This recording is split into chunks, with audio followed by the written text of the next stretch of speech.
Saya ingin menambahkan soal ambang batas calon presiden, kemudian juga sebelum nanti masuk ke soal dana kampanye. Selain karena keniscayaan, karena pemilunya dilakukan serentak, ambang batas calon presiden ini tidak lagi relevan atau tidak lagi bijak untuk diterapkan karena akan semakin mendorong adanya politik transaksional dalam penentuan partai-partai pendukung calon presiden, dan ini yang menjadi masalah besar di pemilu kita hari ini. Nah, dengan adanya ambang batas, secara tidak langsung calon-calon presiden itu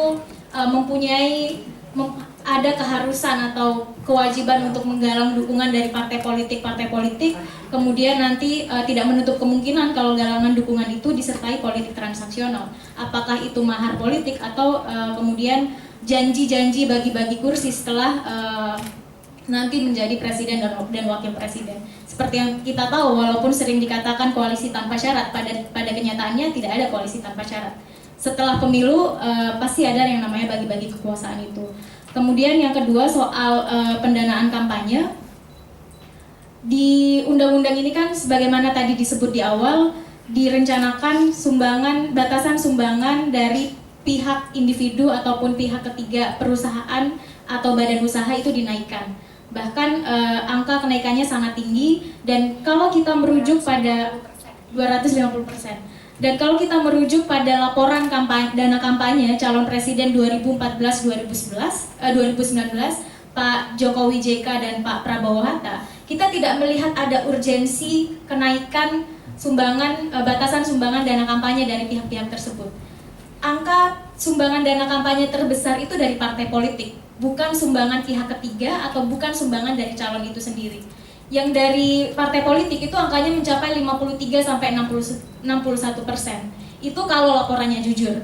Nah, kami melihat yang perlu diperbaiki ke depan adalah bukan menaikkan batasan sumbangan pihak ketiga, tapi mengharuskan partai politik untuk membuka siapa daftar penyumbang kepada partai politik itu sendiri. Partai politik tentunya tidak mempunyai sumbangan atau sumber uang pribadi karena tidak ada yang namanya badan usaha milik partai. Mereka pasti menerima dana dari luar. Apakah itu dari anggota, apakah dari luar anggota, perusahaan atau badan usaha, ataupun individu di luar partai politik. Nah, ini yang harus dibuka kepada publik. Termasuk nanti apabila sumbangan itu masuk melalui atas nama calon itu pribadi. Nah, ini yang harus diperbaiki. Kalau tidak, dan justru jalan keluarnya adalah menaikkan batasan sumbangan dana kampanye pihak ketiga, ini tidak akan menjawab masalah. Saya yakin juga keinginan pansus untuk membuat laporan dana kampanye semakin jujur itu juga akan jauh dari harapan. Yang perlu diperbaiki ke depan adalah batasi sumbangan dari partai politik, dari calon, batasi pengeluarannya, bukan nama-nama penyumbangnya, lakukan pengawasan terhadap dana politik itu, baik penerimaan, pengeluaran digunakan untuk apa saja, kemudian dilakukan perbaikan di sistem auditnya. Kalau yang sekarang kan audit hanya dilakukan terhadap laporan yang diterima oleh KPU. Nah, yang perlu diperhatikan adalah benar tidak itu laporan sudah mencakup realitas penerimaan dan pengeluaran dana kampanye selama masa kampanye itu sendiri. Nah, ini yang luput dibahas dan dituangkan dalam RUU Pemilu yang baru. Kemudian juga ada problem sanksi dan sebagainya. Nah, di sini juga kalau saya melihat adanya dua hal tadi, ambang batas calon presiden, kemudian gagal menawarkan solusi yang justru akan menimbulkan masalah baru, ini akan berdampak pada dua hal. Partai nanti diberatkan di pencalonan, dikepung oleh partai politik, dan itu juga bisa berpotensi meninggikan kos politik mereka. Kemudian di level pemenangannya, partai dikepung oleh penyumbang-penyumbang dana kampanye dalam jumlah besar. Di pencalonan sudah dikepung oleh partai politik, di pemenangan dikepung oleh penyumbang-penyumbang dalam jumlah besar. Dampaknya nanti ketika calon berkuasa itu selalu akan diganggu oleh kepentingan-kepentingan partai politik dan kepentingan-kepentingan penyumbang dalam jumlah besar. Nah, ini yang tidak sehat dalam sistem politik dan sistem pemerintahan kita ke depan.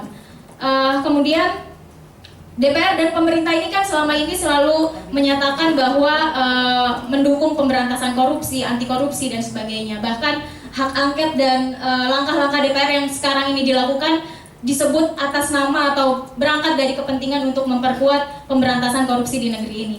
Nah, menurut saya ruh DPR atau langkah yang tepat dilakukan oleh DPR dalam rangka mendorong pemberantasan korupsi adalah menciptakan produk legislasi yang bersih dan anti korupsi. Dan itu sangat dapat dilakukan dengan membenahi sistem pemilu kita, tata kelola demokrasi dan politik kita yang dibahas dalam RUU Pemilu. Karena kami melihat bahwa korupsi yang berbahaya itu adalah korupsi politik. Dan korupsi politik itu lahir dari korupsi atau kecurangan yang terjadi dalam pemilu. Kalau kemudian nanti pemilunya itu baik, regulasinya baik, penyelenggaranya baik, korupsi yang ada di Indonesia bisa jadi akan sangat berkurang. Karena faktornya juga bisa jadi korupsi politik itu berangkat dari korupsi yang terjadi pada saat pemilu. Kemudian yang terakhir, sebenarnya ini bisik-bisik dari Mbak Titi, kami juga di sini mendesak untuk pembahasan di paripurna besok dilakukan secara terbuka, votingnya dilakukan secara terbuka dan akuntabel agar rakyat tidak hanya melihat hasilnya, agar rakyat tidak hanya melihat hasil yang sudah disepakati, tetapi juga dapat memantau prosesnya. Siapa sih atau bagaimana sih proses pembahasan RUU Pemilu yang terjadi di paripurna, dan rakyat kemudian bisa melihat apakah partai politik dan pemerintah, DPR dan pemerintah benar-benar memperdebatkan, membahas RUU Pemilu atas dasar kepentingan publik atau hanya kepentingan pribadi mereka sendiri-sendiri.